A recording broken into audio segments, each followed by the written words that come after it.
Bonjour tout le monde, est-ce que tout va bien? Est-ce que vous m'entendez? Oui, parfait. Très bien, donc bienvenue à tous ce soir à ce webinaire donc, sur la grande fiction économique du projet GNL Gazoduc Québec.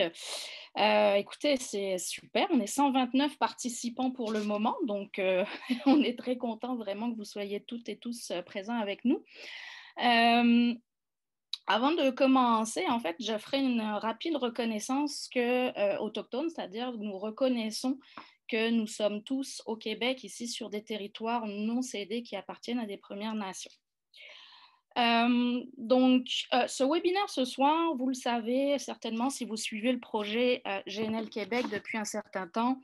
Depuis le début, ce projet est présenté par son promoteur et ses sympathisants comme une opportunité économique importante, que ce soit pour les régions ou pour le Québec en soi, que ce soit en termes de création d'emplois ou de positionnement du Québec comme un leader mondial de la transition énergétique. Mais qu'en est-il réellement? En fait, nos panélistes ce soir, donc, qui sont présents avec nous, vont donner leur juste quant aux différents arguments énoncés par le promoteur. Ils vont également nous montrer comment ce dernier s'inscrit dans des pratiques standards d'entreprises extractivistes et les impacts économiques locaux éventuels que ce projet pourrait avoir s'il voyait le jour. Donc ce soir, nous avons la grande chance d'avoir avec nous 3 panélistes. Je vais les présenter dans l'ordre. Tout d'abord, il y aura Adrien Guibert-Barthès, qui est co-porte-parole et fondateur de la coalition Fjord, qui sera avec nous et qui présentera rapidement le projet et qui reprendra la parole vers la fin pour parler vraiment de l'aspect local du projet. Après Adrien, sera avec nous Éric Pinault, qui est chercheur et économiste à l'Institut des sciences de l'environnement de l'UQAM, chercheur également associé à la chaire de recherche en transition écologique de la même université. Et puis Colin Pratt, qui est juriste, étudiant au doctorat en sociologie de l'UQAM et chercheur associé à l'Institut de recherche et d'information socio-économique, plus connu sous le nom d'IRIS. Donc nous les remercions vraiment chaleureusement d'être présents avec nous ce soir. Sachez qu'une période de questions d'environ 15 minutes suivra donc l'ensemble des présentations à la fin et nous vous invitons à inscrire tous vos commentaires ou questions justement dans le chat du Zoom ou alors si vous suivez le tout sur la page Facebook de Nature Québec, dans les commentaires de Nature Québec, de la page de Nature Québec. Nous vous rappelons évidemment que tout ça doit se faire dans la bienséance. Aucun commentaire injurieux ne sera toléré et les personnes qui s'y attelleront seront expulsées du webinaire. Voilà, donc sans plus attendre, nous allons commencer. Je vais passer la parole donc à Adrien qui va rapidement nous refaire un petit topo rapide, rappeler ce qu'est le projet GNL Québec. Bonjour Adrien.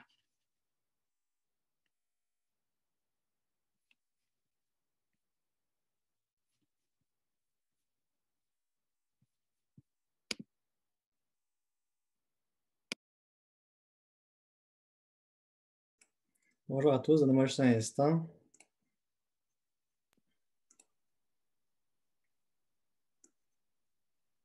Tu partageais bien là tout à l'heure.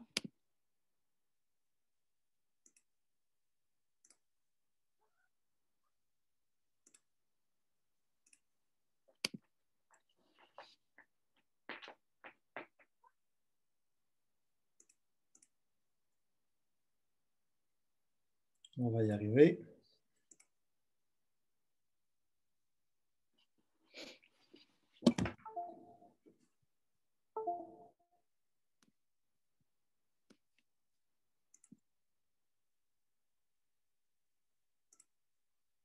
Bon, OK, parfait. Alors, bonjour à tous. Mon nom est Adrien Guibert, donc je suis co-porte-parole de la Coalition Fjord. La Coalition Fjord, c'est un organisme de protection de l'environnement, un organisme citoyen qui a été fondé il y a 2 ans maintenant et qui regroupe en fait plusieurs collectifs citoyens à travers le Québec, le Saguenay-Lac-Saint-Jean pour la protection du fjord. La première image qu'on a besoin de comprendre sur GNL, en fait, c'est que c'est le grand frère gazier d'Énergie Est. Donc, pour ceux qui ont vu un peu Énergie Est dans les dernières années, c'est très similaire. On parle de la construction d'un gazoduc reliant le nord de l'Ontario et le Saguenay d'environ 780 km. La construction d'une usine de liquéfaction du gaz pour refroidir le gaz, en fait, et pour l'amener à une température où il se liquéfie, pour, en fait, le transporter par navire à travers le Saguenay, le Saint-Laurent, vers les marchés mondiaux. Ça peut être à peu près rendu là l'Europe, l'Asie ou n'importe où dans le monde. On n'a pas de détails encore très concrets sur où est-ce que ça pourrait aller, à moins qu'on ait des informations ce soir.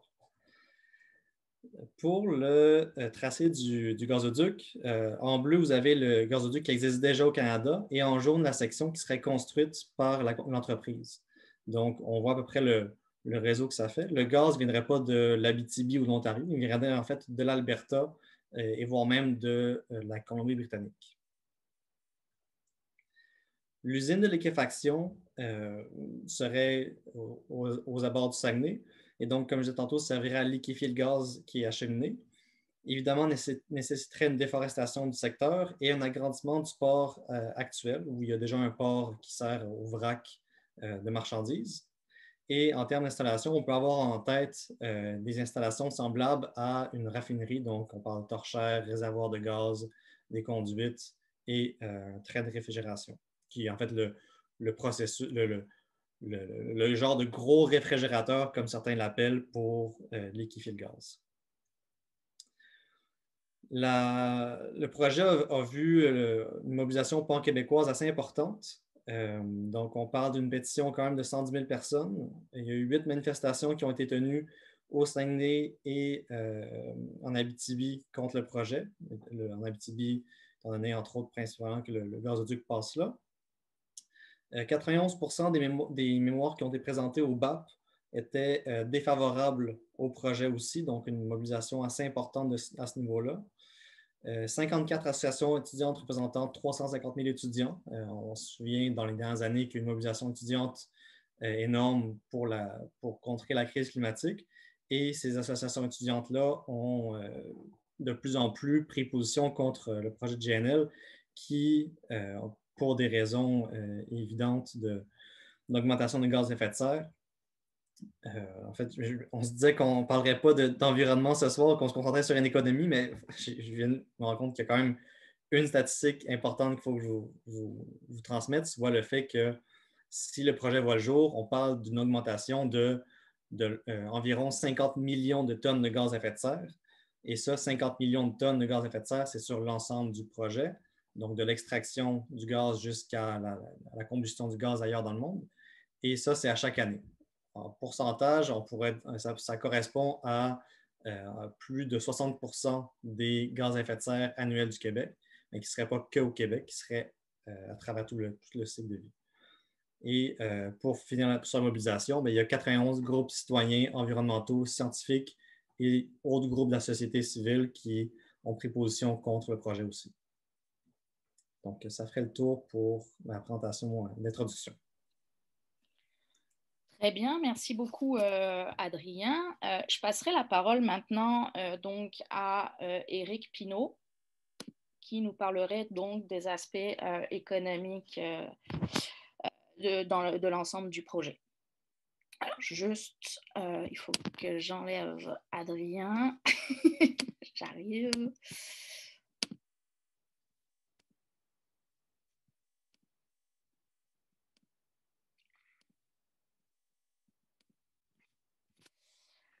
Ok.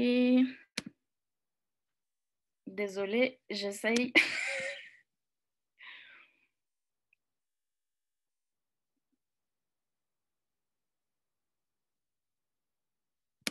Ah, voilà. Ça marche-tu? Non? Bon. Non. Ah.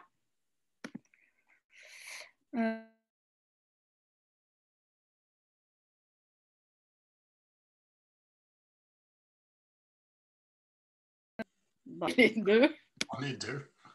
Je peux commencer à parler. Oui, pendant ce temps-là, tu peux trouver une manière de régler. Bonsoir tout le monde. Merci d'être là pour nous entendre. C'est sûr qu'on aimerait ça être là en vrai à côté de vous, mais on ne peut pas. Donc, voici comment on se présente. Moi, ce soir, je suis vraiment content de pouvoir présenter quelque chose que j'aurais voulu présenter au BAP parce que pour ceux et celles qui me connaissent plus intimement, je ne fais jamais de PowerPoint. C'est pas mon... J'ai de la misère avec cette technologie-là, mais pour le BAP, je m'étais vraiment forcé. Je me suis dit, là, c'est sérieux. Il faut préparer quelque chose de punché. Et quand est arrivé le moment de diffuser ma présentation, on m'a dit que je ne pouvais pas, qu'il fallait que ça soit envoyé d'avance, en tout cas. Bref, un ensemble d'enjeux qui ont fait que je n'ai pas pu le présenter. Donc, si le PowerPoint que vous vous apprêtez à voir est marqué BAP, c'est parce que c'est ça. C'est ma petite revanche personnelle, mais en même temps, mon argument se tient à peu près dans ces diapos-là. Donc, je vais vous le présenter. Je ne vais pas tout raconter ce qui est écrit. Donc, si jamais vous trouvez ce que je dis est peut-être moins intéressant que ce qui est sur les diapositives, vous pouvez lire les diapositives. Et tout ça est disponible sur le site du BAP. Mais moi, je veux mettre un peu la table avec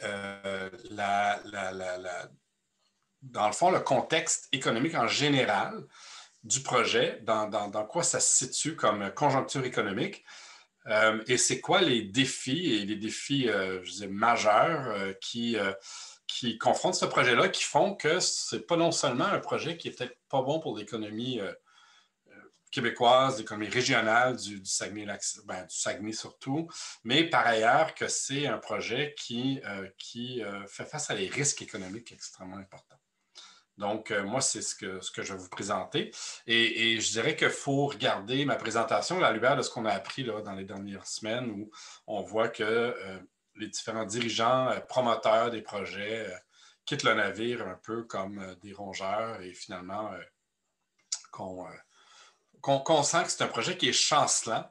Et je vous dirais tout de suite, là, je vais vendre mon punch d'avance parce que je n'ai jamais été bon dans le punch, que moi, mon inquiétude principale comme personne qui analyse ce type de dossier et qui s'implique dans ces débats-là, c'est que la fragilité financière du projet amène le gouvernement à le sauver et injecter des milliards dans ce projet-là, puis qu'on se ramasse avec un éléphant blanc payé à même les finances publiques. Et ça serait vraiment le pire des scénarios. Alors, je vais partager mon écran en espérant que ça fonctionne bien. C'est toujours critiqué de faire ça. Voilà. Donc, pas pris de change, j'ai mis ça en PDF comme ça. C'est un peu moins beau, là. Vous voyez un peu l'enrobage de mon écran, mais au moins, je contrôle mieux. Donc, voilà. Alors, c'est ce que j'aurais voulu présenter au BAP. Vous connaissez déjà les méthaniers, de quoi ça a de l'air, ce qui s'en vient dans le fjord, si jamais ce projet-là passe, c'est quand même immense. Alors, la première chose qu'il faut, je pense, point de départ, c'est une citation en anglais, mais c'est important, c'est qu'on est dans un marché, le marché du GNL, qui n'est pas nouveau, qui est en développement, mais qui est même plus qu'en développement, qui est en consolidation. On n'est pas dans une phase où on découvre une nouvelle forme d'énergie, où on découvre une nouvelle façon de transiger sur les marchés des hydrocarbures, puis une nouvelle façon d'échanger du méthane.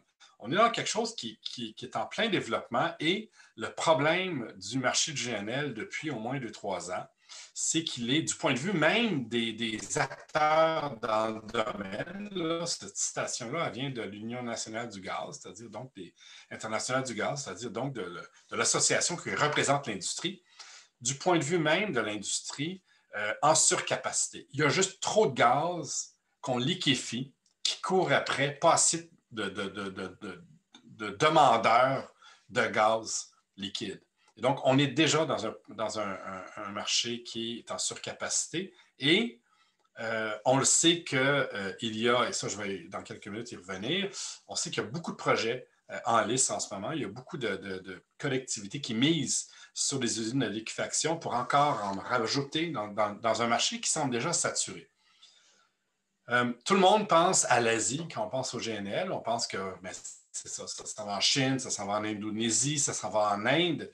Mais il faut savoir que même là-bas, la demande n'est pas si importante. En tout cas, la demande, les perspectives, excusez-moi, je vais parler plus précisément. Les perspectives d'expansion de la demande sont en deçà de ce qu'on pensait il y a 4-5 ans. Pourquoi?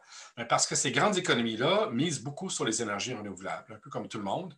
Et donc, c'est comme si on était en train de construire un pont. Là, on parle toujours du gaz comme le pont vers, en attendant de se rendre ailleurs. Mais là, c'est comme un pont, là, mais qui s'en va nulle part, là, parce qu'il n'y a pas de berge de l'autre côté. Là. C'est un peu ça l'image que je veux vous reteniez de ma présentation. Un pont qu'on construit, mais de l'autre côté, il n'y a pas de berge. Puis là, on va continuer à bâtir, bâtir, bâtir, mais à un moment donné, on va perdre l'équilibre, puis le pont va tomber dans l'eau. Alors, ça, c'est comme un premier élément. Un deuxième élément, c'est que historiquement, puis ça c'est important aussi à garder en tête, historiquement, les hydrocarbures, ils ont comme une caractéristique dans leur développement, c'est que on ne remplace pas une hydrocarbure par une autre. On les additionne. Il n'y a pas de transition dans l'usage des hydrocarbures. On s'est lancé dans le charbon, puis à un moment donné, on a rajouté par-dessus le pétrole, puis après ça, on a rajouté par-dessus le gaz naturel.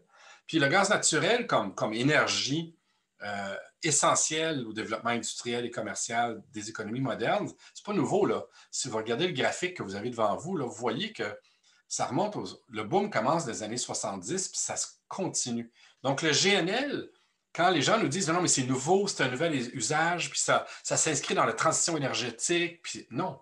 On est dans la consolidation de l'usage du gaz dans l'assiette des énergies qu'on utilise dans les grandes économies depuis les années 50. Et donc, on n'est pas dans une phase de transition, une phase de consolidation du gaz. Par contre, le GNL, lui, c'est quelque chose qui est relativement nouveau et dans lequel tout le monde s'agaroche. Pourquoi? Même parce que le GNL permet d'avoir une alternative flexible au tuyau qui est le gazoduc. C'est vraiment ça l'intérêt dans le GNL. Et pourquoi tout le monde se garoche dans certains endroits du monde, d'ailleurs, très précis, dans les GNL? Eh bien, si vous regardez où il y a des booms de GNL, vous avez un petit graphique là, ici qui vous en montre quelques-uns. Ce sont des endroits où il y a des ressources gazières enclavées. C'est un gazoduc là, qui traverse l'océan du Pacifique, ce n'est pas évident à construire.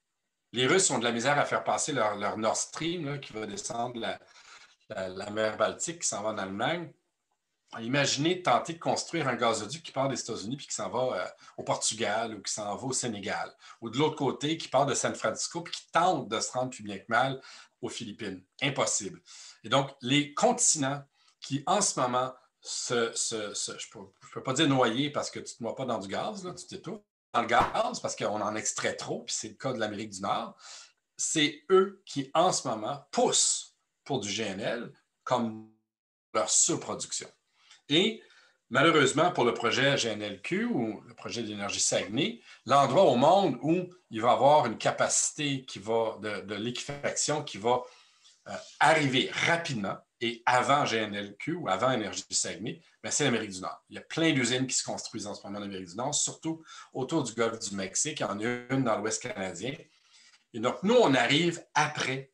Et ça, ce contexte-là, c'est vraiment important de l'avoir en tête pour tout ce qui va suivre. Donc, c'est pas une énergie de transition, on consolide le marché du gaz en ce moment. Le GNL, c'est un débouché pour des continents qui s'étouffent dans une surproduction de gaz.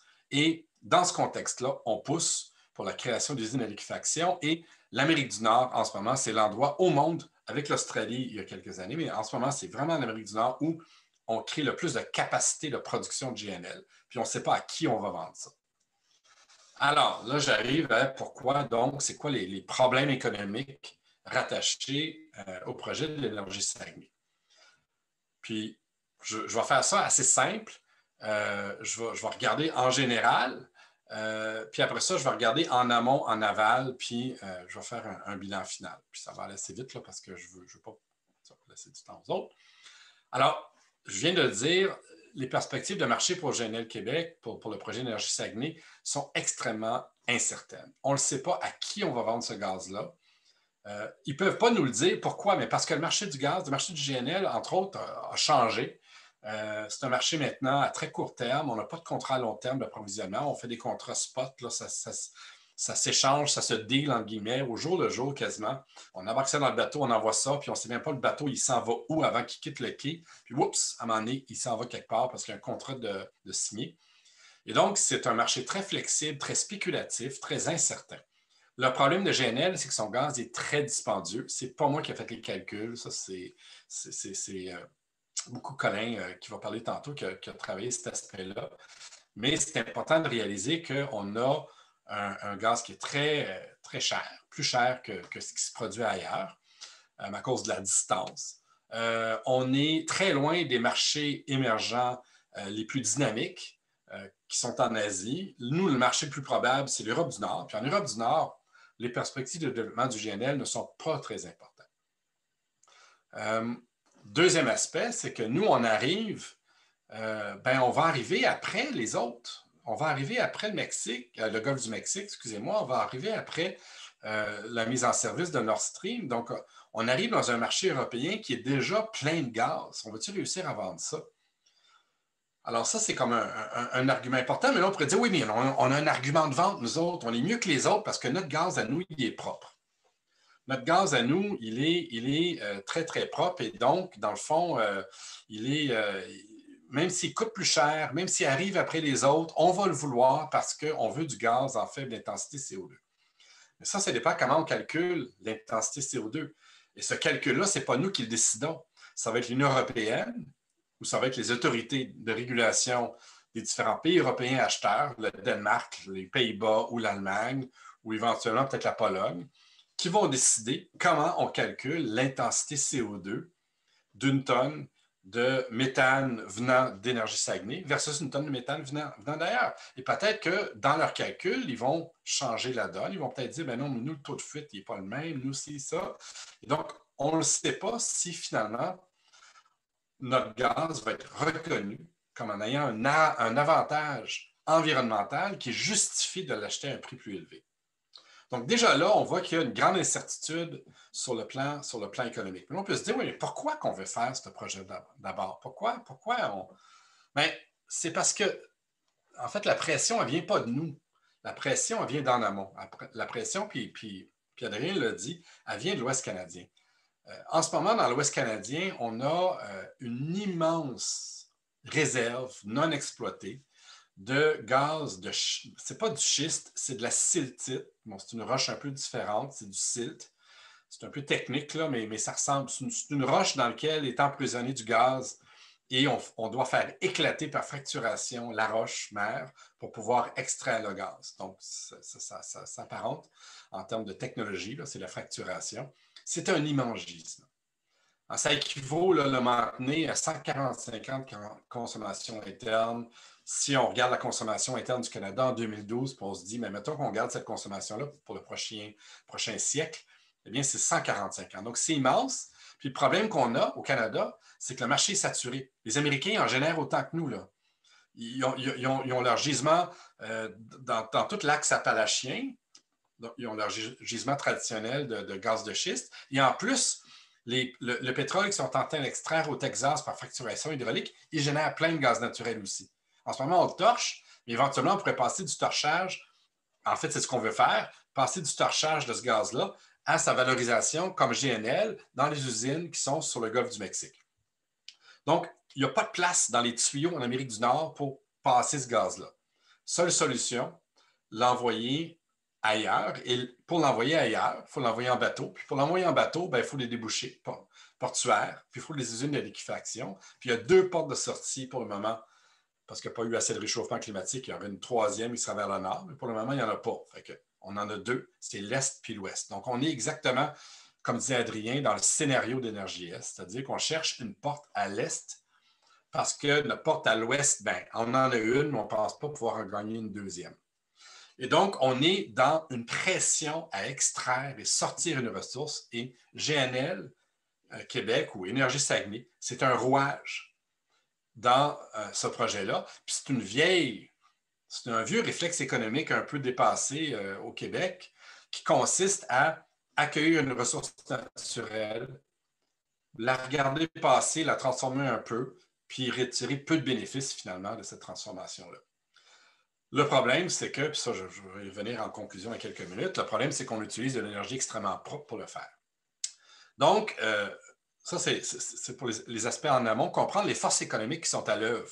Ces forces-là poussent. C'est une pression, comme je vous dis, à extraire, une pression à exporter. Maintenant, on peut se dire, oui, mais OK, bon, on est victime du désir des Albertains et des gens de la Colombie-Britannique parce que c'est beaucoup. En fait, 60% des gisements gaziers sont plutôt du côté du BC que du côté de l'Alberta. Donc, c'est les gens du BC. Mais c'est les entreprises de l'Alberta qui l'exploitent. On pourrait se dire, OK, bon, mais on va quand même... Mais mettons qu'on l'accepte, ce gaz-là, puis qu'on fait quelque chose pour eux, puis que ça nous donne des retombées économiques. C'est quand même bon pour l'environnement. L'entreprise n'arrête pas de nous dire que ce gaz-là va remplacer du charbon. Rien n'est moins certain que ça va remplacer du charbon. Pourquoi? Bien, premièrement, parce qu'il y a peu de chances que ce gaz-là se rende en Asie, là où on fonctionne beaucoup au charbon. Et donc, ça s'en va en Europe. En Europe, en ce moment, on a un parc vieillissant d'usines de production d'électricité au charbon. On est en train de les fermer et on a déjà les approvisionnements gaziers pour les faire rouler, pour faire rouler, si on veut, les centrales thermiques, mais on est en train surtout de miser sur les énergies renouvelables. Il y a quelques nouvelles centrales thermiques au charbon qui existent dans les Pays-Bas en particulier, puis en Allemagne aussi, on a ces nouvelles centrales thermiques. Eh bien, leur performance en termes d'émissions de CO2 est à peu près équivalente à la performance d'une centrale au gaz quand le gaz est issu de fracturation hydraulique puis qu'il y a un taux de fuite qu'on calcule qui est raisonnable. Donc sont très performantes et donc l'effet de réduction de CO2 est plus ou moins visible. Puis en fait, le gaz en ce moment en Amérique du Nord est tellement pas cher que ce qui risque d'arriver, c'est que notre GNL risque de concurrencer la mise en place puis le développement de filières renouvelables. C'est ça le plus gros problème, en fait, c'est que ça concurrence directement le solaire et l'éolien ou cette troisième gamme de technologies, parce que dans un système énergétique, on a les technologies pour générer de l'énergie, mais on a aussi des technologies pour organiser le réseau, pour le stabiliser, c'est-à-dire tout ce qui relève des batteries. Eh bien, on dit toujours, bien, le gaz, c'est comme une batterie. On en a besoin, on le part, puis quand on n'en a plus besoin parce que le vent s'est mis à souffler, on l'arrête. Eh bien, justement, de rentrer du GNL dans le système énergétique européen, c'est de ralentir la mise en place et le développement de tout l'équipement qui permet d'avoir une gestion intelligente du réseau pour régler les problèmes d'intermittence. Donc, on ne peut pas dire, puis personne peut, on ne peut pas soutenir que GNL va contribuer à la lutte au changement climatique. Ça, je le dis, mais j'en ai parlé au BAP, mais je ne veux pas assez vite là-dessus. Là. C'est moins important pour ici. Là, mais la seule justification le test climat, le fameux test climat de GNL, c'est une étude déposée par une firme qui s'appelle Patten & Partners, qui est une étude qu'Énergie Saguenay a déposée dans le cadre du BAP. Je l'ai analysée de près. On peut y revenir dans la discussion si vous voulez. Ce n'est pas très important, mais cette étude-là, honnêtement, j'aurais reçu ça comme travail dans un cours d'économie écologique, puis la personne aurait coulé. Il y a des erreurs de méthode vraiment fondamentales.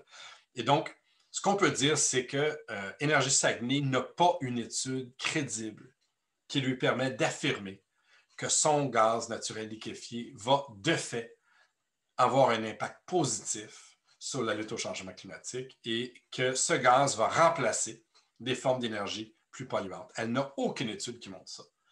Et la seule étude qu'elle avait, elle a des erreurs fondamentales.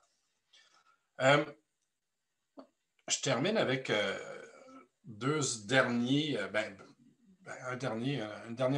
petit bout d'analyse que je ne vais pas développer, d'autres vont pouvoir le développer, peut-être que collègues vont vouloir en parler si on y reviendra dans la discussion. Mais c'est important de réaliser que, vous le savez peut-être, là, mais Énergie Saguenay, dans le fond, c'est comme un gros frigo. Hein? C'est un compresseur qui refroidit du gaz. Pour refroidir le gaz, pourquoi on veut le refroidir? Pour le transporter. Pourquoi on veut le transporter? Pour le brûler ailleurs. Donc, ce qu'on fait, c'est qu'on prend une énergie propre qui implique peu d'émissions de CO2 et on la dépense de manière massive, 550 MW par année, sur 1500, on parle de Romaine, sur un potentiel de 1500 MW, pour transformer les hydrocarbures, pour les amener ailleurs. L'hydrocarbure, elle ne gagne rien là, de ça. Là. Elle est juste transportable. C'est de l'énergie là, à prendre quelque chose de gros puis de le ramasser en petits paquets puis pour pouvoir le transporter facilement là, au bord de la rue. C'est juste à ça que ça sert. On prend une des meilleure source d'énergie de la planète et on s'en sert tout simplement pour faire des paquets de livraison d'une énergie polluante qui génère du CO2. Et ça, il faut s'en rappeler. Et donc, en termes d'usage raisonné de notre énergie, pour moi, c'est une catastrophe. Et c'est politiquement inacceptable qu'on prenne des sources les plus propres d'énergie pour finalement faire juste cette opération de compression, parce que c'est juste un gros compresseur. Et ça, pour moi, c'est un aspect, je pense, qui demande à être considéré quand on regarde ce projet-là. Je termine avec peut-être sur ma conclusion. Évidemment, je compte le projet, vous avez compris. Mais ma plus grande peur, en fait, c'est que ce projet-là, compte tenu de tout ce que j'ai dit avant, puis ça, je peux arrêter le PowerPoint, là, j'ai arrêté de partager. Là. Ce que j'ai dit avant, l'incertitude économique est telle que c'est un projet qui ne peut pas voir le jour, je pense, sans aide substantielle du gouvernement. On a vu que les financiers privés ne veulent pas vraiment embarquer dans le projet. Et si le projet va de l'avant, les incertitudes d'accès au marché sont telles que j'ai peur que dans 4-5 ans ou dans 10 ans, on se ramasse avec un éléphant blanc qui est là, puis qui est installé, puis qui ne roule plus, puis qui est juste une tache dans le paysage. Et donc, mais qu'on ait coulé plein d'argent, plein d'espoir dans ce projet-là. Et donc, je pense que c'est un aspect qui est vraiment important à avoir en tête, cette non-viabilité économique du projet, pour toutes les raisons que j'ai avancées. Donc, moi, j'arrêterai là. Je laisserai la place à Colin. Merci beaucoup, Éric. Je rappellerai pour ceux qui interviennent dans le chat ou qui lèvent la main là, que effectivement, là, si vous avez des questions à poser, posez-les dans le chat. Nos modérateurs nous les transmettent et on les transmettra après aux panélistes. Donc là maintenant, je vais passer la main à Colin. Tac, tac.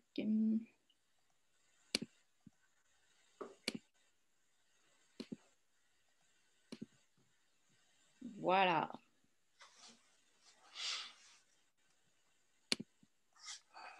Tu peux démarrer, Colin. Bonjour tout le monde. Merci d'abord pour l'invitation et l'organisation du webinaire. Pour ma part, je vais continuer dans le sillon d'Éric, puis dans la mesure où c'est un projet qui est, disons, chancelant, j'ai abordé cet échange comme l'occasion de dresser un bilan de la critique qu'on a fait à l'IRIS à propos de GNL Québec. Donc, tout au long de son développement, GNL Québec a performé des pratiques, des méthodes qui sont le propre de la classe à laquelle GNL Québec appartient, c'est-à-dire celle des grandes entreprises. Ma présentation vise donc à situer GNL Québec au sein de sa classe, qui est dominante économiquement et politiquement. Je propose de revenir sur 3 procédés constitutifs de cette classe qu'à l'IRIS, on a pu identifier chez GNL Québec. D'abord, l'usage de paradis fiscaux. Ensuite, la question de la production de savoir dit idéologique. Et la dépendance envers un soutien public matériel et aussi discursif dans l'ordre du discours. Donc, pour chacun de ces éléments, je vais m'attarder à 2 choses. D'abord, comment est-ce que GNL Québec l'a mis en pratique? Et ensuite, comment est-ce que cette pratique s'est voulue une pâle copie de quelque chose de courant et régulier? Parce qu'en novembre 2019, au moment, l'année dernière, où à l'IRIS, on a sorti notre fiche sur la fiscalité, disons, avantageuse des actionnaires du projet, une porte-parole de GNL Québec avait répondu en disant ceci, je cite, « Notre structure est standard et usuelle, mais le débat, la question des paradis fiscaux, dépasse toutefois le projet GNL Québec. » Fin de la citation. Dans cette présentation, je vais prendre au mot ce commentaire et montrer en quoi est-ce que GNL Québec a de diverses façons imité des pratiques malheureusement standards et usuelles. Et que si GNL Québec arrive prochainement à son terme, à moins d'un Deus ex machina des fonds publics, les méthodes qu'elle a usées, et on pourrait même dire abusées, tout au long de son développement, on risque fort de continuer à les voir. Donc, si GNL Québec peut avoir servi, disons, à quelque chose, c'est de nous entraîner à déceler ces méthodes pour la suite. Donc, pour rappel, passons au premier point. Structure d'entreprise de GNL Québec. Le temps manque pour refaire l'argument fiscal. Simplement rappeler la conclusion à l'effet que les actionnaires du projet bénéficieraient d'un taux d'imposition allégé de leurs dividendes, notamment en raison de la structure d'entreprise, comme on voit à l'écran, qui mobilise des sociétés dans des paradis fiscaux. Donc, de cette structure, j'aimerais plutôt insister sur un élément moins connu de notre recherche, celle de la provenance, de l'origine des capitaux des actionnaires connus du projet, ceux de la ligne supérieure de l'organigramme qu'on voit ici. En s'y attardant, on voit à l'œuvre une dynamique qui est centrale au capitalisme globalisé, c'est son caractère expansif, la fameuse croissance économique. Ça donne à voir ça. Voici pourquoi, c'est que on voit l'origine des capitaux à partir desquels les actionnaires investissent du projet. Donc, on est familier avec les noms de Breyer et Freestone, qui sont les instigateurs du projet, qui, eux, ont fait fortune à la Silicon Valley, en Californie, dans l'économie numérique, Facebook et compagnie. Il y a un autre actionnaire connu du nom de Madrone Capital. Lui, pour sa part, il a formé des héritiers de l'empire Walmart qui doivent s'employer à faire fructifier les milliards de dollars accumulés au fil des décennies. Et le dernier à droite, c'est Foxconn, qui est connu pour être, entre autres, le sous-traitant de Apple en Asie, qui construit les fameux iPhones avec des méthodes d'exploitation, disons, extrêmes. Au début des années 2010, là, on rapportait une épidémie de suicide chez les employés, ça avait fait les manchettes. Et bref, que ce soit la Silicon Valley, le commerce au détail format géant, le Walmart, ou le manufacturier extrême, ou même quelconque autre activité économique contemporaine, la même loi s'applique. Chaque dollar qui est extrait de ces activités sous forme de profit, sous forme de capital, c'est un dollar de plus en circulation qui doit impérativement, là j'insiste sur le caractère impératif là, parce que ça dénote une exigence. Donc chaque dollar, pour demeurer du capital et éviter de périr, il doit se réinjecter à tout prix dans un nouveau circuit économique de valorisation. Donc, à l'échelle mondiale, on parle de milliers de milliards de capitaux. On se retrouve avec une dynamique où on doit constamment dégager des nouveaux espaces dans le réel social, politique, pour permettre une valorisation de ces capitaux-là. Donc, lorsqu'on dit que notre économie est une économie de croissance, une économie en expansion, on le voit ici avec le Code école GNL Québec, concrètement, les surplus dégagés par la Silicon Valley, par Walmart, par Foxconn, et probablement d'autres activités parce qu'on ne connaît pas tous les actionnaires du projet, bien, ces surplus, ils cherchent à aménager toujours plus profondément la réalité sociale et naturelle pour qu'elle convienne à une activité lucrative. C'est quoi le lien entre Walmart et le gaz naturel ouest canadien enclavé? La réponse est qu'il n'y en a pas. Il y a seulement le capital de Walmart à qui on doit impérativement trouver n'importe quelle activité économique pour se valoriser. Et pour dégager une possibilité de valorisation de ces capitaux-là, le meilleur outil, c'est justement le capital sous sa forme argent.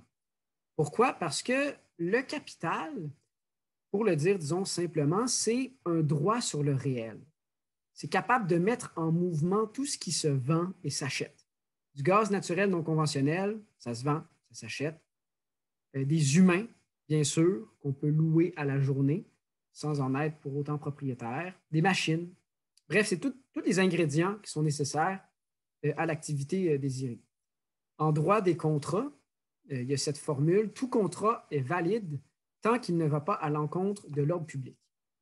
Cette notion, disons, un peu poétique de l'ordre public, ça renvoie grosso modo aux lois et règlements.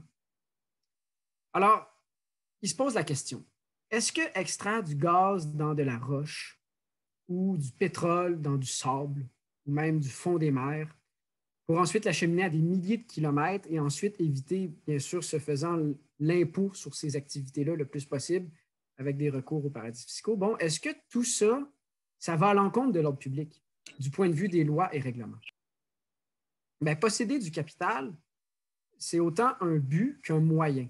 Ça donne la possibilité à ceux qui en détiennent de tout faire pour que ces activités n'aillent pas à l'encontre de l'ordre public et soient donc légales. Donc, du capital, ça se présente, et ça, c'est un sociologue, Bourdieu, qui a beaucoup travaillé ça, c'est que le capital, ce n'est pas seulement quelque chose d'économique. On peut et on doit posséder, en plus du capital économique, un capital politique, peut-être même un capital juridique, un capital culturel, en tant que ce sont tous des attributs nécessaires à la valorisation du capital économique. C'est ce qui nous amène au second point, qui est la question des rapports d'experts, qui, pour un projet comme GNL Québec, les experts vont être d'une grande aide pour modeler l'ordre public de manière à permettre de valoriser tout ce que Walmart, Foxconn, le capital numérique en Californie, etc., possèdent entre eux. Juste avant de passer là, au deuxième point, la question de la communication idéologique, simplement synthétiser là, le premier point sur la question des paradis fiscaux puis l'accumulation, disons, intensive de capital. Ça renvoie tout ça à un processus qu'à l'IRIS, on mobilise beaucoup, c'est celui d'accumulation par dépossession, ou pour rendre un territoire, une collectivité disponible à une activité économique proprement capitaliste. Il y a bien des éléments du territoire et de sa collectivité qui se retrouvent soumis à un processus direct et indirect de dépossession. Rendre le fjord disponible pour la circulation de superméthaniers qui transportent les petits paquets de gaz, comme l'a imagé tantôt Éric, bien ça, c'est déposséder le fjord de ses riverains, des Premières Nations, et aussi, bien sûr, des êtres dont le fjord est l'habitat, les belugas et bien d'autres. Aussi, siphonner 550 MW d'hydroélectricité d'Hydro-Québec, c'est aussi une forme de dépossession. La dépossession, finalement, ça renvoie à une prise de possession en vertu d'un capital qui en donne le droit selon une notion d'ordre public élastique et plastique. Donc, le deuxième point, la question du savoir, de la connaissance scientifique au sens large, qui est un facteur qui entre dans les façons de générer un ordre public qui sied à l'activité économique visée, mais ça s'apparente un peu à la fameuse acceptabilité sociale. C'est un obstacle que doit surmonter toute entreprise pour aménager son espace de valorisation de ses capitaux privés. Alors, rapidement, on verse dans le discours idéologique. Par idéologique, j'entends un discours d'intérêt privé qui tente d'apparaître comme porteur d'intérêt général. Il y a plusieurs techniques pour opérer cette mystification-là entre intérêt privé et intérêt général. GNL Québec, simplement dans le discours, ses méthodes, ça a été qu'il a cherché à se rattacher à des éléments qui sont effectivement dans l'intérêt général. Transition écologique, énergie propre, développement régional viable. Le tour de force dans tout ça, parce qu'elle peut bien le prétendre, c'est de parvenir à faire dire à des rapports qui se prétendent et qui se présentent comme scientifiques et indépendants que le gaz naturel liquéfié, en tant qu'industrie, est effectivement une énergie de transition, une énergie propre, prometteuse d'un développement régional viable. Mais c'est quand on étudie de près les rapports dits scientifiques, on aperçoit rapidement des cracks dans le vernis. Je vais me limiter à deux exemples. Le premier concerne la prétention écologique du projet, qui a été fourni par un rapport confectionné par le CIREG, qui est un institut affilié à la Polytechnique de Montréal. Ce rapport il a été beaucoup critiqué dans le PAP par divers intervenants. Je vais juste me limiter à un exemple, un détail, mais c'est souvent là que se trouve le diable. Alors, c'est dans la bibliographie, les sources. Pour estimer ici les GES émis par le transport par gazoduc du gaz entre l'Ouest canadien et le Saguenay, dans un effort d'analyse de cycle de vie des émissions de GES entières de l'opération de liquéfaction et d'exportation du gaz, pour la portion de transport par gazoduc, on retient une quantité moyenne de fuite par kilomètre. On a pris cette étude, encerclée en rouge, Marco Gaz 2016. pour retenir la valeur de 620 kg par kilomètre de fuite de méthane. Déjà, le nom marque au gaz 2016, c'est suspect. Quand ensuite on va vérifier dans la bibliographie du rapport du CIREG, on cherche marque au gaz 2016 pour ne pas le trouver. C'est impossible de vérifier la méthodologie de l'étude qui est absente.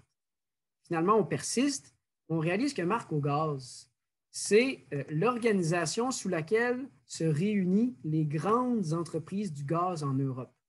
Sur le site Internet de Marque au gaz, impossible de trouver, même sur le site, là, que quoi que ce soit qui se rapproche d'une étude sur les émissions qui date de 2016 de méthane associé au transport par gazoduc. La littérature, pourtant, la littérature scientifique universitaire, elle abonde d'études sur le sujet. Pourquoi avoir choisi une donnée non vérifiable et fournie par l'industrie? Au final, la conclusion du CIREG, elle a été reprise ad nauseam par GNL Québec, c'est le fait que le GNL exporté diminuerait de 28 millions de tonnes les GES à l'échelle mondiale par effet de substitution de charbon. Ça a été une affirmation structurante pour le débat, malgré, comme on le voit, qu'elle repose sur une forme de, disons-le, de désinformation. Le deuxième exemple de rapport, c'est au niveau de la viabilité économique du projet et de la question de la substitution du charbon. C'est la fameuse étude de Patten & Partners que Éric a mentionné plus tôt, à laquelle il ne donnerait pas une note de passage dans un de ses cours. On comprend pourquoi, en fait, c'est que quand on regarde le travail bâclé de Patten & Partners, ça s'explique en partie parce que c'est une organisation qui est à la solde de l'industrie. Elle est à la fois une courtière, une firme de courtage de maritime et aussi une firme de consultants. C'est pour ça que sur le PowerPoint, c'est écrit « Elle est juge et partie ». Voici un extrait de leur site Internet qu'on voit sur le diaporama. Alors voilà pour Patten & Partners, puis je rajoute un élément pour renchérir là, sur la question de la méthodologie défaillante, la question de la substitution du charbon. Selon Patten & Partners, ce serait 57% du GNL de GNL Québec qui serait exporté en Asie. Or, on arrive évidemment à une conclusion inverse, ce serait la grande majorité qui serait exportée en Europe, comme Éric l'a mentionné tantôt. Et pour s'en convaincre, on a fait on a usé d'une méthodologie classique, la méthodologie comparative. On est allé voir un projet qui est géographiquement, qui s'apparente le plus à GNL Québec. C'est le projet le plus au nord de l'Amérique du Nord actuellement, c'est dans le Maryland. On est allé regarder, lui, où est-ce qu'il exporte son gaz. Et on remarque qu'au départ, en 2018, parce que la compétition du Golfe du Mexique, bon, je ne vais pas trop rentrer dans les détails, mais c'est quand même important de souligner, là, la compétition du Golfe du Mexique était très faible.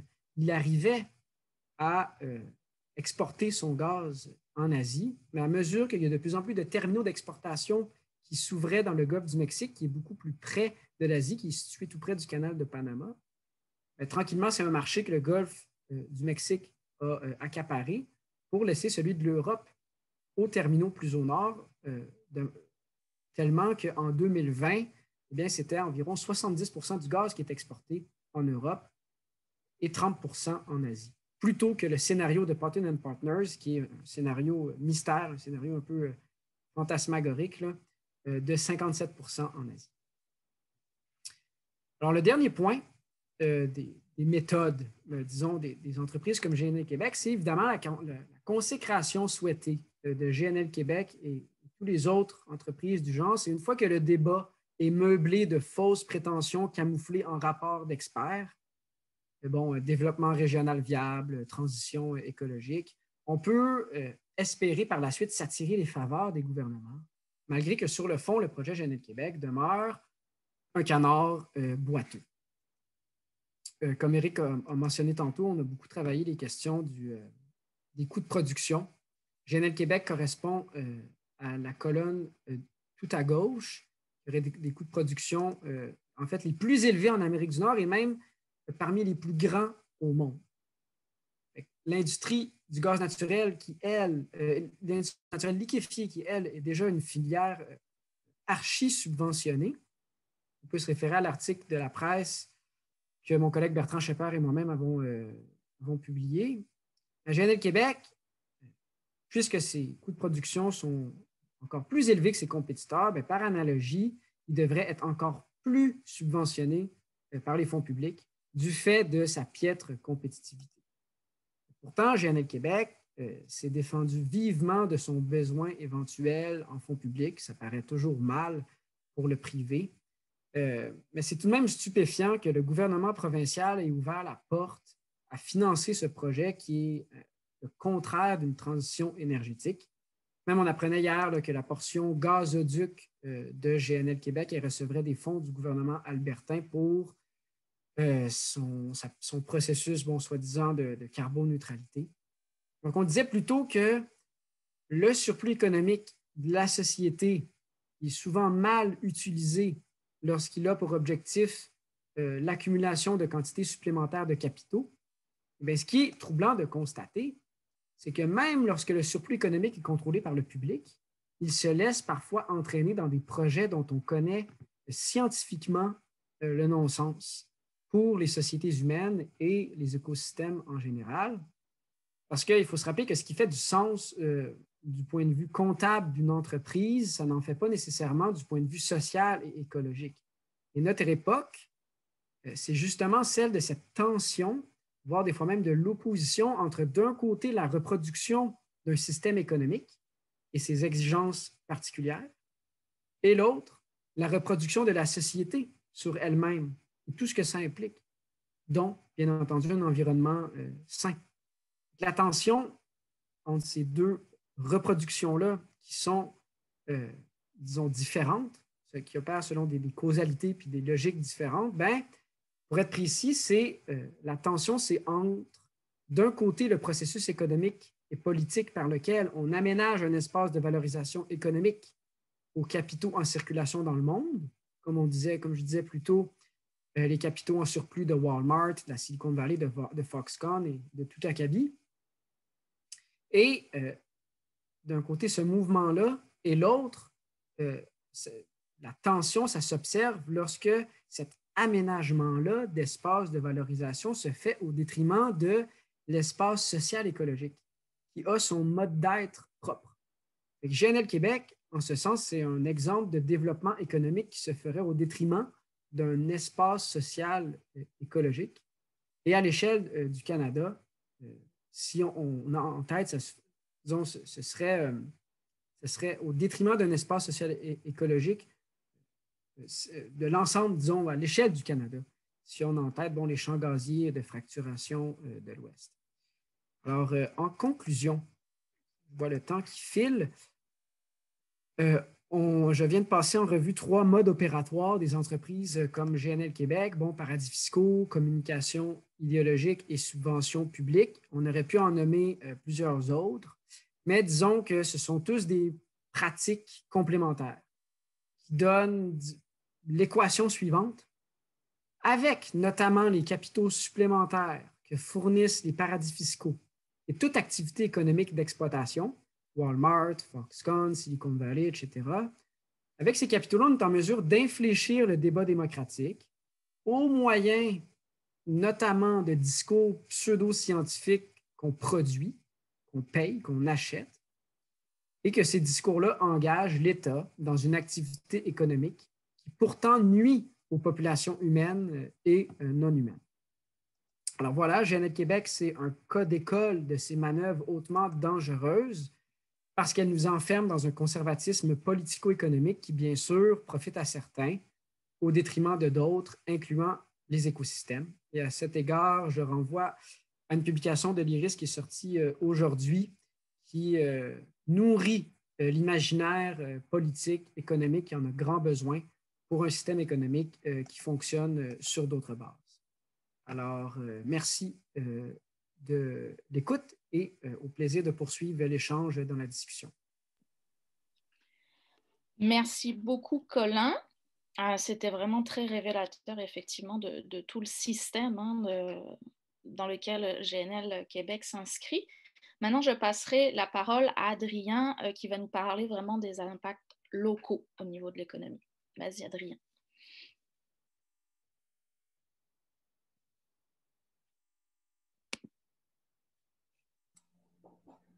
Alors, rebonjour à tous. Donc, moi, ma partie va plus s'intéresser aux impacts économiques locaux dans une perspective d'économie locale et principalement reliée à l'industrie du tourisme. Et donc, j'essaie de tenter d'expliquer comment est-ce que les impacts sur l'environnement ont un impact aussi sur l'économie locale. Okay. Donc, premièrement, il faut comprendre que GNL, ce n'est pas la seule entreprise qui veut s'installer en région et qui a un impact sur l'économie locale. Il y a deux autres entreprises, Ariane Phosphate et Métaux Blackrock, qui sont deux minières pour lesquelles la Coalition Fjord, on s'inquiète parce qu'ils auraient un impact similaire sur le trafic maritime. Les trois ensemble, on parle de 635 navires de plus au total, pardon, avec aussi d'autres navires qu'il y a actuellement. Donc, au total, si les trois projets sont là, plus le trafic actuel, on serait à 635 navires, soit une augmentation de 280 % par rapport à actuellement. Pour ce qui est de GNL Gazoduc, on parle de 150 à 200 navires, soit 300-400 passages. Ces projets-là auraient comme impact, mais évidemment, une augmentation de la pollution sonore. Donc, on peut parler du bruit des moteurs, des sirènes, des camions et des travaux durant la construction qui devraient durer, pour ce qui est de GNL Gazoduc, on parle de 4 à 5 ans, mais avec les autres projets, ça peut s'étaler évidemment sur du plus long terme. Et une augmentation évidemment de la présence physique dans le fjord, reliée à l'augmentation du passage de navires, mais aussi aux besoins plus importants d'infrastructures et services. Donc, les ports, en fait, devraient être agrandis. GNL Québec a aussi besoin de remorqueurs pour amener et laisser partir, en fait, les méthaniers. C'est des navires qui sont énormes et pour des questions de sécurité, ils doivent être escortés jusqu'au port. Les impacts sur la faune marine, il y en aurait trois plutôt, pardon. Trois types. L'augmentation du bruit qui affecterait le beluga, étant donné que le beluga se sert des sondes pour se localiser, chasser et communiquer. C'est un peu l'équivalent d'une chauve-souris marine. L'augmentation du risque de collision, cela pour les baleines noires principalement. Les belugas sont peu affectés par les risques de collision. Et l'augmentation du risque d'apparition d'espèces invasives dans, entre autres, les eaux de ballast des navires, étant donné que les navires arriveraient vides dans les cales, mais avec plein d'eau pour se stabiliser en pleine mer, il y aurait une quantité importante d'eau qui serait déversée dans le fjord pour assurer sa stabilité du navire, pas de l'écosystème, par contre. Et donc, le premier aspect à prendre en compte, en fait, c'est que si le projet de GNL a un impact sur l'écosystème marin, sur les mammifères marins, ça peut avoir un impact sur le tourisme. Et quand on regarde pourquoi est-ce que les touristes viennent dans la région, autour du Saguenay principalement, puis pour ces chiffres-là, c'est pour la ville et les alentours de Tadoussac. Quand on regarde le but de la visite par visiteur, on se rend compte en fait que l'observation de mammifères marins, l'observation de baleines est le principal élément qui motive les gens à venir à Tadoussac. Évidemment, ils ne viennent pas juste voir les baleines, ils font autre chose dans la région, profitent des restaurants, des événements culturels, du paysage, des campings, etc. Donc, ça amène un élément déclencheur qui justifie leur visite dans la région. Deuxième critère qu'on voyait, c'était le détente et paysage. Puis quand on regarde justement l'étude qui a été faite par la chaire de tourisme Transat l'ESG à l'UQAM, on se rend compte qu'en manière générale, quand les gens cherchent des activités de plein air, la première chose qui va les motiver, c'est de profiter de la nature et la beauté des paysages. Et c'est là où GNL et Gazoduc ont un autre impact, soit la beauté des paysages. Parce que, forcément, amener des navires dans des énormes navires méthaniers dans le seul parc marin du Québec, construire des ports à même la falaise, forcément, ça aura un impact sur le paysage. Cet impact-là, il est difficile à pleinement comprendre, mais je vous ai fait une modélisation à l'échelle de ce qui serait possible. Donc, vous avez, à gauche, vous avez l'usine de métaux BlackRock, qui est donc un peu à part du reste. En jaune, vous avez le tracé du gazoduc approximatif. Et en rouge, vous avez les installations prévues pour l'entreprise GNL Gazoduc.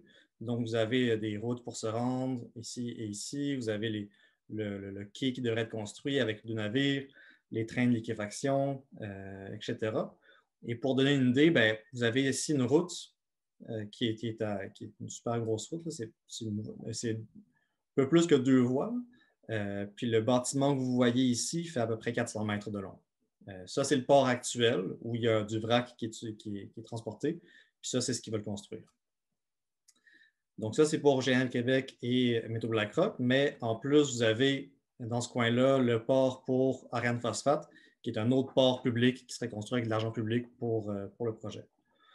Dans ce secteur-là, actuellement, il y a peu d'activités industrielles. La seule activité industrielle qu'il y a, c'est le port qui est ici, qui est utilisé à 20 % de sa capacité, alors que tout le secteur est considéré comme un secteur de villégiature et d'un secteur de plaisance. Donc, vous avez le Parc Aventure Cap-Jaseux, qui est un fleuron québécois en arbre, vraiment important. S'il y a des fans d'Occupation Double dans le webinaire, en fait, une partie de la finale a été filmée au Cap-Jaseux, dans les maisons, dans les arbres, à cet endroit-là. Vous avez une pourvoirie ici aussi au Cap-Ouest qui attire des renommées internationales. Bref, il y a des villégiateurs qui habitent ici aussi, qui se mobilisent contre le projet. Il y a des fermes bio locales dans le coin ici aussi. Donc, c'est ça. Et pour ce qui est du parc marin, évidemment, tout le monde se pose la question comment ça se fait qu'ils peuvent construire ça dans le parc marin. Le parc marin commence ici exactement. Donc, juste à quelques kilomètres de là où ils veulent commencer la construction, mais forcément, les navires passeraient dans le parc marin pour se rendre sur le marché mondial. En termes d'image, ça ressemble à ça pour ce qui est du port pour Ariane Phosphate. On peut penser à des installations pas tout à fait similaires, mais ça donne une idée pour GNL. Et est-ce que ça va vraiment avoir un impact sur les paysages? Selon ce qu'en dit le ministère du Tourisme du Québec, aux réponses qu'ils ont envoyées au BAP, ils disent qu'il est carrément indéniable que ce projet amène des craintes quant à la préservation des paysages et de la faune marine, de la sécurité nautique, de même qu'en égard de la qualité de vie et de celle de l'expérience touristique. C'est important de dire, par contre, qu'il n'y a pas d'étude actuellement qui a été faite pour comprendre concrètement quel aurait l'impact. Donc, est-ce qu'on va voir une perte de 20 %, 10 %, 30 % des touristes dans la région? On ne peut pas dire ça. Cependant, c'est clair qu'avec un trafic maritime lourd et une industrialisation accrue, il y a des enjeux en matière d'image et des conséquences sur le choix de la destination des touristes au final.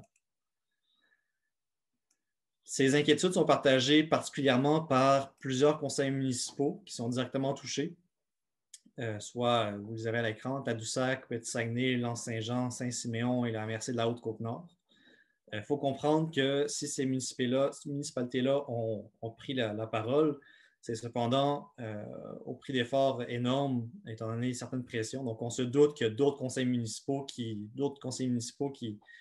voudraient prendre la parole, mais il y a une pression importante que je vais parler plus tard qui restreint certains à le faire. Il y a des acteurs d'industrie touristique et culturelle aussi beaucoup. Donc, on peut penser à, évidemment, tout ce qui est activité nautique, mais aussi restaurateurs, aubergistes, et autres qui m'ont contacté, entre autres, pour me dire soit qu'ils se mobilisent parmi les membres de la Coalition Fjord, soit qu'ils voudraient nous aider, mais ne veulent pas froisser le conseil municipal de tel secteur ou un acteur économique avec qui ils font affaire. Il y a aussi Action Patrimoine qui a émis des craintes particulières relatives au paysage culturel important. Puis évidemment, tous les groupes que j'ai nommés plus tôt. Au Saguenay-Lac-Saint-Jean, le poids de l'économie touristique est énorme quand même. On parle de 1,2 million de touristes par année pour toute la région, mais pour le Saguenay plus particulièrement, on parle quand même de 720 000 personnes, soit la vaste majorité des touristes, en plus des 100 000 croisiéristes qui font des escales dans différents lieux. Donc, c'est une quantité assez importante. En termes d'emploi, on parle de près de 3 600 pour Saguenay-Lac-Saint-Jean, puis juste pour la Haute-Côte-Nord, donc tout autour de Tadoussac, Escoumins, Grande-Bergeronne et autres, on parle de plus ou moins 1000 emplois reliés à l'industrie touristique pour des villages qui comptent quelques milliers de personnes seulement. En termes de retombées économiques, il y a 3 régions qui seraient touchées. Saguenay-Lac-Saint-Jean, évidemment. La Côte-Nord, vu que Tadoussac en fait partie. Tadoussac est un peu plus haut. Et aussi Charlevoix, étant donné les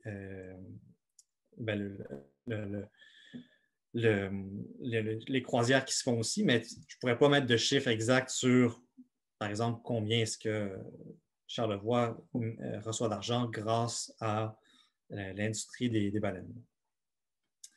Le Saguenay-Lac-Saint-Jean, ce qu'il faut comprendre aussi, c'est que c'est la seule région au Québec qui est reconnue par le gouvernement du Québec comme ayant un créneau d'excellence en tourisme d'aventure et écotourisme. Malgré qu'il y a des très belles régions à travers tout le Québec, la Gaspésie, la Côte-Nord, la Abitibi n'ont rien à envier au Saguenay, quoique un peu quand même. Le Saguenay, quand même, la région où il y a le plus de parcs nationaux, la région où il y a le plus d'entreprises et organismes qui œuvrent dans l'industrie du tourisme d'aventure. Et c'est une industrie qui, depuis en fait, l'industrie touristique à travers le monde est en augmentation depuis la fin de la Deuxième Guerre mondiale. La seule date où il y avait eu une baisse du tourisme, c'était en 2001 avec le 11 septembre et évidemment la période actuelle, mais sinon l'industrie touristique est une économie assez stable et en augmentation. Comme un peu dernier argument, dernier aspect que je pense important de parler, c'est ce que j'ai un peu évoqué tantôt, c'est les dynamiques locales. Le Saguenay-Saint-Jean, il y a évidemment des pressions énormes d'un bord comme de l'autre reliées à ce projet-là, reliées au GNL et mine de rien, le tournant industriel qui tente de s'opérer. Et il y a des inquiétudes des municipalités qui sont directement touchées, qui se heurtent à des pressions énormes de certains décideurs économiques locaux qui ont pris la décision depuis 10 ans que ces projets-là allaient se faire, peu importe ce que les gens allaient dire. Et ça, c'est un problème démocratique et social important qui crée des divisions dans la communauté, mais aussi qui fait craindre à certaines entreprises touristiques, par exemple, de prendre position contre le projet. Parce que l'entreprise touristique, par exemple, ou la municipalité se retrouve dans le dilemme à savoir, bon, je vois GNL arriver, je sais que ça va avoir un impact sur mon entreprise ou sur ma municipalité. Je sais qu'il faut que j'empêche ça et que je mobilise, et aussi, il y a toutes les considérations environnementales qui prennent en compte. Généralement, les valeurs environnementales sont fortes dans l'industrie touristique régionale et dans l'industrie du tourisme d'aventure. Donc, il y a ça d'un côté. Et de l'autre, il y a la pression de certains acteurs économiques, comme je disais tantôt, qui peuvent menacer de faire perdre des contrats, menacer de perdre des aides économiques ou carrément des communications qui ne se font plus. Puis ça, je vais en parler de manière générale, mais j'ai des exemples mais qui ont eu lieu dans la région, des appels qui ont été faits à certains restaurateurs qui s'affichaient contre GNL et qui se faisaient menacer de faire fermer leur commerce. Et donc ça, forcément, s'il y a une division sociale, s'il y a un manque de cohésion sociale, forcément, ça a un impact sur le dynamisme de l'économie locale. Si on ne se parle plus, ben, forcément, il y a moins de partenariats économiques. Et donc, dans la région, ben, les 4 organismes qui sont à l'écran, la Merci du Fjord de Saguenay, la Ville de Saguenay, Promotion de Saguenay et la Chambre de commerce et d'industrie Le Fjord, qui font d'énormes pressions de ce type. Et je conclurai avec une petite phrase que j'ai entendue d'un économiste il y a quelques mois, qui me disait qu'un bon économiste regardera le fjord et se demanderait quelle est la meilleure utilité possible à faire de celui-ci. Et ça, ben, je pense que c'est une question qu'il faut se poser pour le fjord, parce que comment est-ce que le fjord peut être le mieux utilisé pour pas juste être économiquement bon pour certaines personnes, mais pour l'ensemble du Saguenay, l'ensemble du Québec au final, parce qu'on a mieux à faire que le développement du gaz. On a une économie locale forte, on a une économie locale qui est basée sur la culture des gens. Les gens sont fiers de présenter le fjord, les gens sont fiers de le faire découvrir, sont fiers de parler de leur artisanat local, de leur culture locale.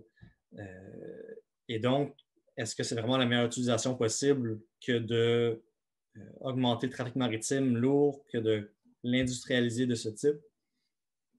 Je laisse la question en suspens. Merci beaucoup, Adrien, pour cette excellente présentation également. Maintenant, donc, serait venu le temps de la période de questions. Je vais juste remettre tout le monde normalement. Ah, je vais y arriver. Je vais y arriver à un moment donné. Parce qu'on dirait que mon écran, il y a des boutons qui n'apparaissent pas. Ok.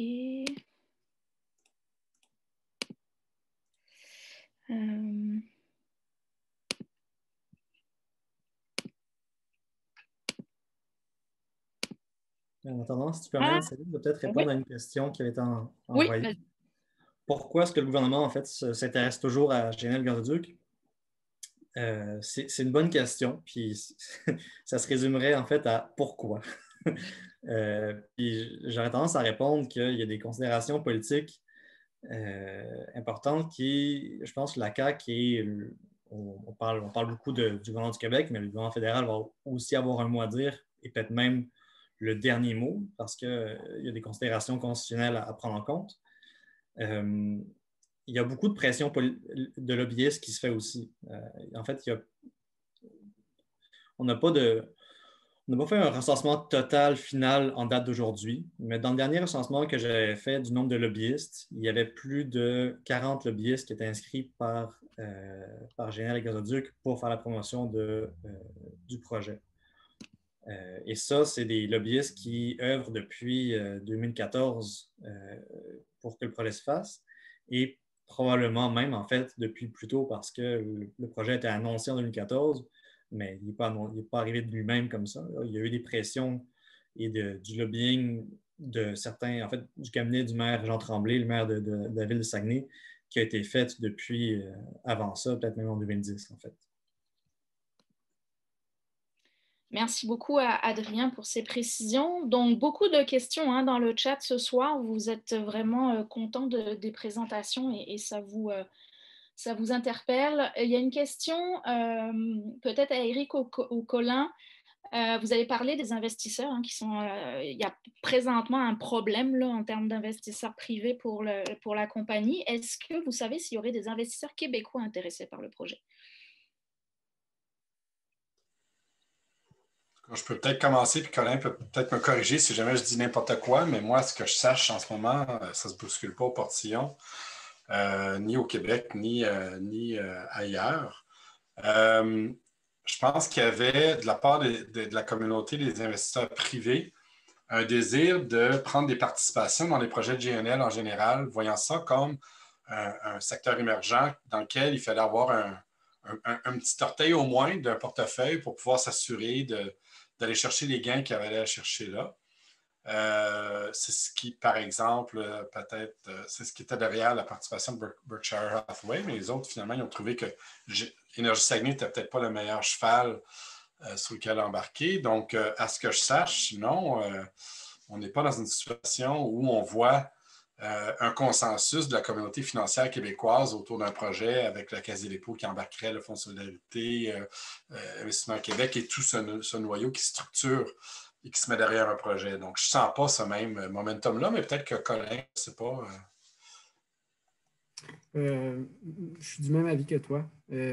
Si j'étais GNL Québec, j'irais voir du côté de la Caisse de dépôt, mais ça serait politiquement difficile de justifier d'embarquer dans le projet. Ben, en fait, je dirais que probablement qu'ils sont déjà allés voir la Caisse il y a longtemps, puis ils n'ont pas eu la réponse qu'ils voulaient. C'est pas le genre de projet qui s'improvise, là. Donc, c'est un projet qui est dans une difficulté financière importante parce que le taux de rendement n'est pas au rendez-vous et donc la seule solution dans ce cas-là, c'est un investisseur public qui, lui, se fout du rendement privé parce qu'il se dit un rendement social. Ça permet de répondre peut-être un peu à d'autres questions aussi. Super. Autre question très intéressante. Le Québec doit déjà importer de l'énergie lors de certaines périodes de pointe l'hiver. Ce projet ne vient-il pas donc contrecarrer les faibles orientations du gouvernement en matière d'électrification des transports ou des projets d'exportation d'électricité sous le couvert de réduire les émissions de GES d'autres États nordiques, par exemple les États-Unis? Ben, je peux y aller, mais je ne veux pas squatter la parole. Mais OK. Oui, ben, c'est le problème. Un des problèmes importants, c'est qu'il y a une garantie d'approvisionnement qui passe devant l'approvisionnement qu'on va devoir donner. C'est le privilège d'Énergie Saguenay, c'est d'avoir accès directement à ce qui sort de la Romaine. Et donc, si ben là, on est en période de pointe, ben, peut-être qu'on va devoir importer pour compenser le fait qu'on est en train de nourrir Énergie Saguenay. Et puis ça, c'est pour la durée de vie de l'entreprise. Donc, c'est un 550 MW qu'on perd pour dans notre portefeuille pour penser la transition. C'est pas évident là, c'est pas évident. C'est très évident comme impact, je veux dire, mais c'est une méchante contrainte qu'on se met comme société de se dire qu'on va garantir de faire rouler un frigo, qu'on pourrait avoir plein d'usages qui seraient vraiment plus intéressants. Très bien, merci. Est-ce que Oui, j'ajouterais une statistique, une étude des HEC de la chaire d'énergie de Pierre-Olivier Pinault qui est sorti l'année dernière, qui avait avancé un chiffre à propos de la consommation de gaz naturel au Québec. C'était environ 70 % de la consommation du gaz naturel qu'on fait au Québec qui serait électrifiable. En ce moment, là, il y a tout un chantier qui s'offre à nous. Électrifiable, on entend Hydro-Québec, plutôt que d'envoyer les 550 MW à comprimer du gaz pour l'exporter à l'étranger, ça tombe sous le sens de s'attaquer à un chantier, disons, générationnel, là, parce que c'est de gros investissements pour transformer toutes les infrastructures de chauffage au gaz en électricité. Puis ça, c'est environ 70 %. Merci de ces précisions. Autre question très intéressante par rapport au soutien financier éventuel public. Pour rendre le gaz de GNL à un prix concurrentiel sur le marché mondial, la compagnie utiliserait un ou plusieurs programmes fédéraux d'aide financière à l'exportation. Est-ce que le gouvernement du Québec, s'il rejetait le projet, est-ce qu'il devrait payer pour perte de profit anticipée? On a déjà vu ça par le passé. Là.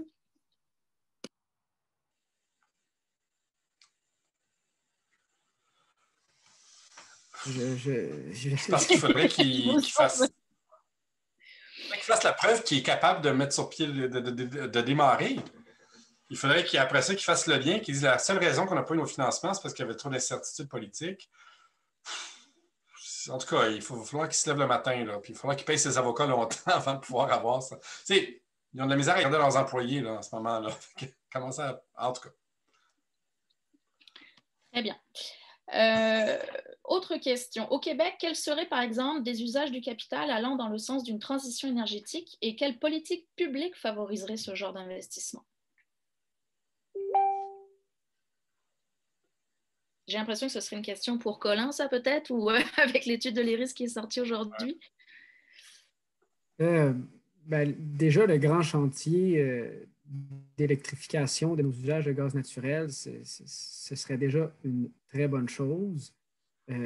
Sinon, bon, les questions d'électrification des transports, mais on comprend que le transport individuel, même si c'est fait par des voitures électriques, on comprend de plus en plus que c'est plutôt vers le transport collectif, le transport en commun qu'on doit se tourner de manière viable. Fait que ce serait des formes d'investissement structurants là, pour modifier profondément nos modes de transport, puis notre...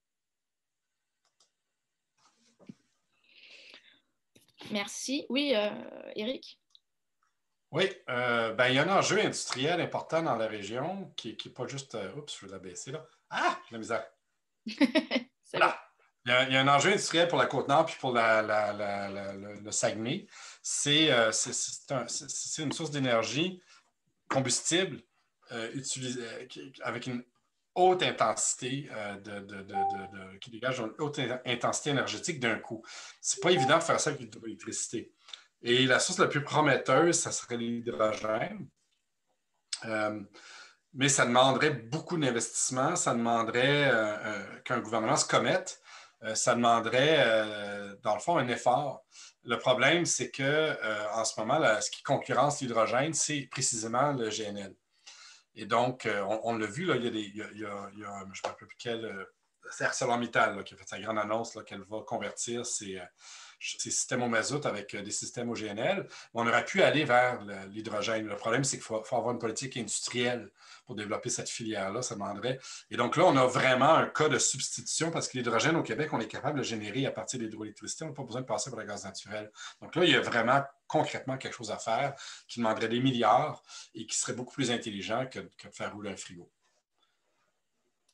Merci beaucoup. Autre question, puis ce sera certainement la dernière vu qu'on approche de l'heure de fin déjà. Pensez-vous qu'il y a un scénario que GNL poursuive ses efforts malgré l'absence de financement afin d'obtenir toutes les autorisations gouvernementales, puis se mettre à vendre pour d'autres distributeurs de gaz? Autrement dit, un genre de spéculation. On dirait que ça décrit la cimenterie McGuinness, ça. À mot couvert.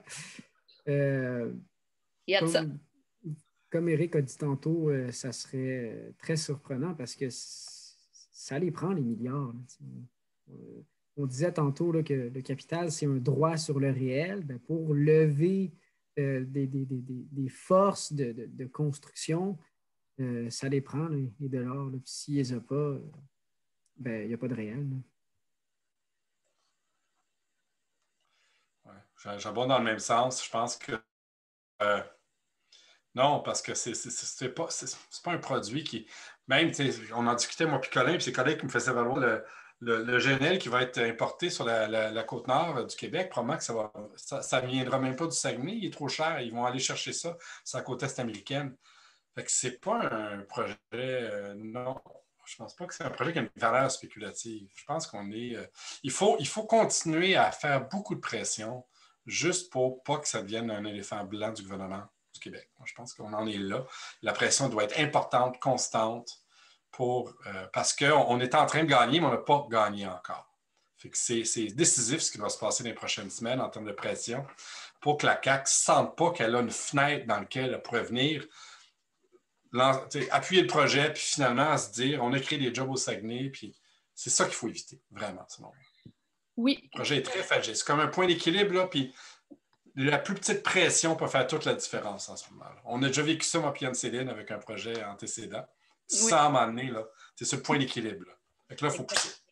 Tout à fait. Et d'ailleurs, je pense que ça pourrait justement nous amener à la fin de cet excellent panel. Merci beaucoup d'avoir été là. Peut-être que je laisserai le mot de la fin justement à Adrien en tant que porte-parole de la coalition Fjord au niveau local.